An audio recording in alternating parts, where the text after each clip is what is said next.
What's up mga kabakal? In today's video ay i-unbox natin tong Vevor MIG welding machine. Ito yung mga laman niya.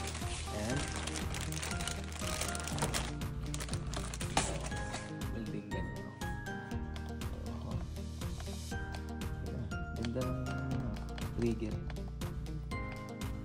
So, meron na siyang kasamang gasless flux cord wire.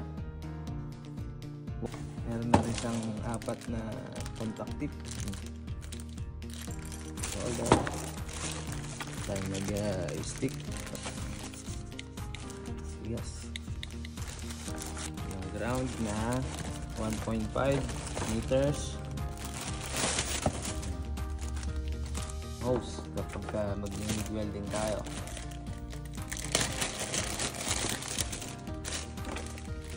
Feeding roll, nasa feeding roll. Ito, importante ito. Clamp, may hose clamp din siya. Ito natin kailangan. Plug na pang 240.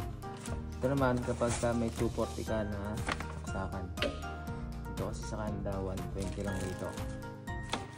Ano sasaksak mo sa 240. Gamitin mo siya. Fortunately, meron tayong 240 na saksakan. Kaya 240 yung gagamitin natin. Ito yung loob niya. Yung loob niya, oh.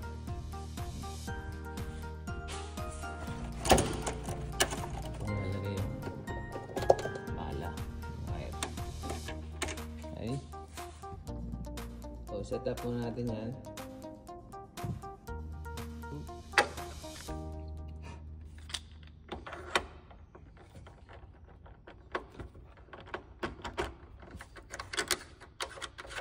Hindi tayo magkakamali kasi may prong siya. Ito ay dito negative ground. Ano? Ito pala yung sa welding torch, welding gun. Okay. Oh,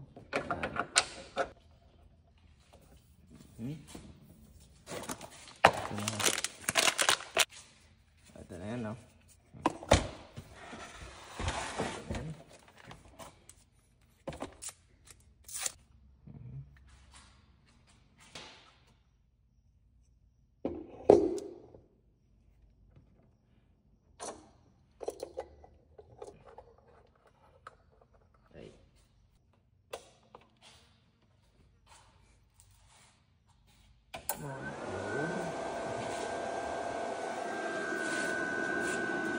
Ganda naman niya. Screen. Hindi natin pagkat. Oh, lagyan mo natin yung wire. Ayan. Actually, ngayon pala akong makagamit ng gasless flux core wire na to. Usually, may gas nung gamit ko eh. Uy.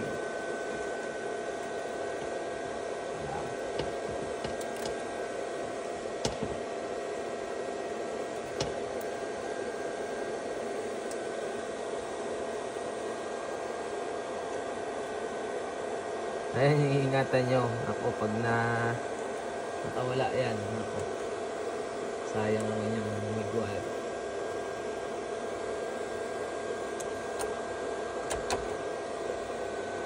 Pala, medyo mahigpit pala siya para hindi siya pumawala.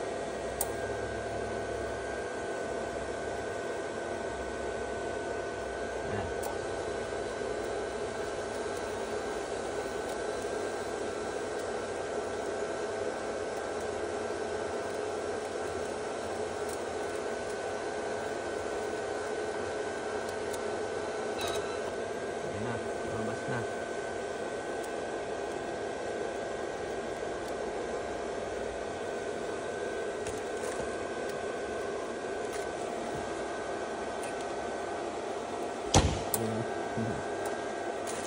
Ay. Meron na siyang tip na nakalagay.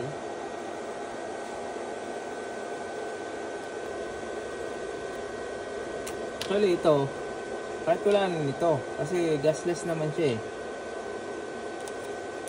Ito pag may gas lang yung gamit mo. Tanggalin natin to kasi wala naman tayong gas. At testingin natin. Ayan, set up na tayo. So yeah, naka-flux tayo. Tapos hindi ko alam kung ano kakalagsan itong setting na to.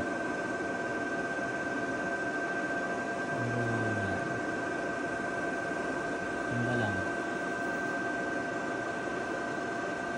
Ay, meron tayo ditong plate. Flat bar na 1/4 kapan.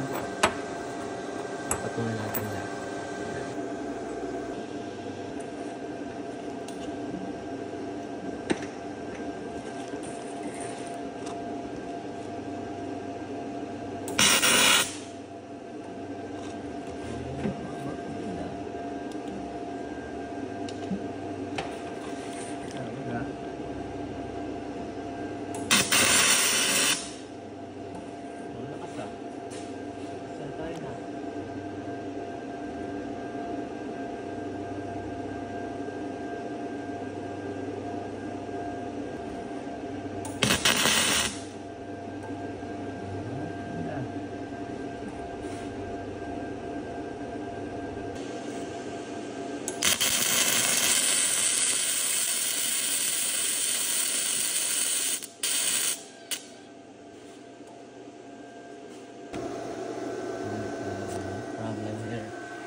Penetrate talaga oh.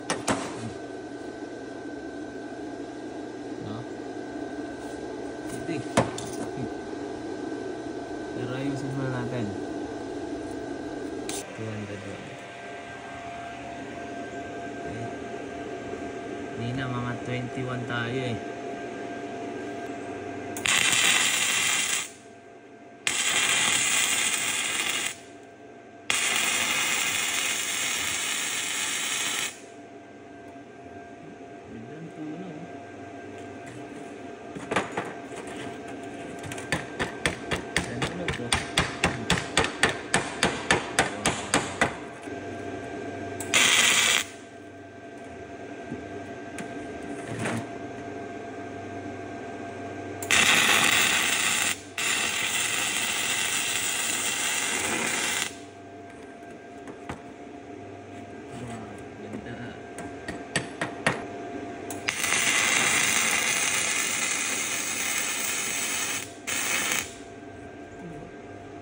Ganda ng tunog. Liit niya pero ganda ng tunog.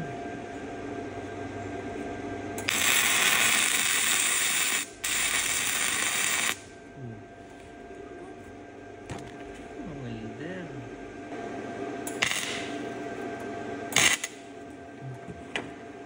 Ganda oh. Ganda ng dapat oh. Hindi siya nabutas. Galing oh. Tuloy natin.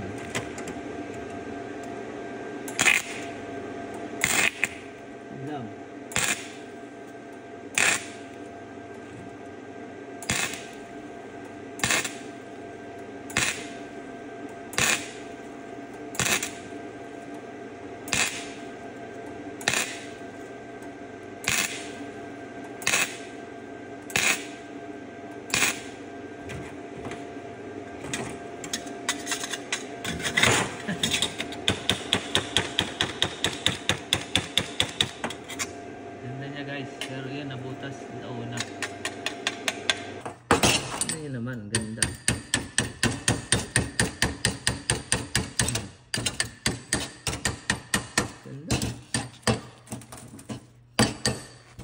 Nakapit, no?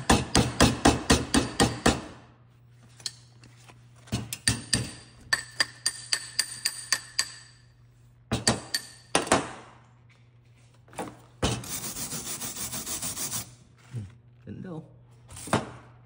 Kinis ang tira niya.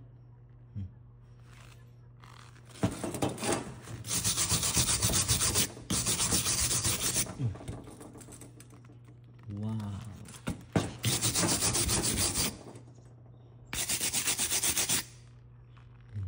Kinis, oh.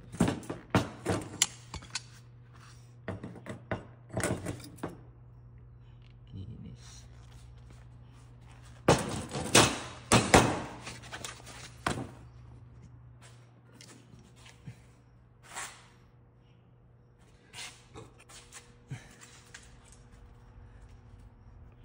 Kung i-rate ko siya 10 out of 10, siguro 9.5. Ito lang yung naging ayaw ko. Ano niya?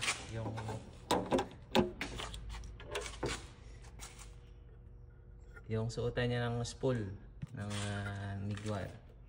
Ito maluwag siya, kaya nilagyan ko siya ng washer doon. Kasi pag hindi, may tension kasi to. Itong MIG wire. Kapag yan, maluwag yung itong naglalak sa kanya, iikot yan. Ngayon, kaya nangyari kanina, lumabas yung wire. Ngayon, nag-stuck siya dito. Kaya ngayon, okay na siya. Kailangan hindi siya susunod dun sa tension ng wire. Yung pagkakaigpit niya. Kailangan maigpit siya. Kailangan pag umikot yan, pagka-press mo ng trigger, susunod lang yan. Kapag nirelease mo na yung trigger, hindi dapat yan iikot. Yun. All in all, ang ganda ng machine. Maliit lang siya, oh. Siguro, wala pang ano to. Ilang kilo ba to? Gan lang niya. May magpapaglaruan na tayo. Speedy kabakal. Yun, oh. Dami natin mapapabricate dito. Ating garage, oh. Pupunin natin yan ng mga tools. Tupad ng unti-unti ang pangarap ni Pinoy Welder.